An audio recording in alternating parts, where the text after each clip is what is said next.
Feeling అంటే అన్న ఇప్పుడు కేసీఆర్ తోటి ఆ సార్తో సహా నాకు చాలా జరిగింది.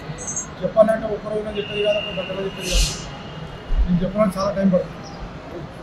సార్ చేసిన సహాయంతో కేటీఆర్ చేసిన సహాయంతో మేము అక్కడి నుంచి విడుదల అయ్యి చేసినంతా కేటీఆర్తో సహాయం. కేటీఆర్ సార్ పోయి రేపల్లో 15 లక్షల రూపాయలు నష్టపరిహారం కట్టి అక్కడి నుంచి పేపర్ తీసుకొచ్చిన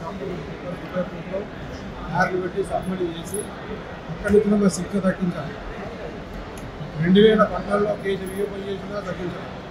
2015లో డిసెంబర్ కేటీఆర్ సార్ దుబాయ్కి సైన్ వచ్చి అక్కడ మాకు ములాఖాతి కలిసి గంట సేపు మాకు చెప్పింది సార్, నేను మీ భార్యలకు నేను సలహా ఇచ్చిన మాట ఇచ్చిన, నేను మీ ఊళ్ళో తీసుకపోయి మీ భార్య చేతిలో పెడతాను, నేను మాట ఇచ్చిన మాట తప్ప అని మీరు మాత్రం మాట కలుపుకున్నారు సార్ చెప్పి. అదే అప్పటి నుంచి ఇప్పటిదాకా అదే మాట విన్నదే ఉంటుంది. సార్ మాట ఇప్పటికీ కూడా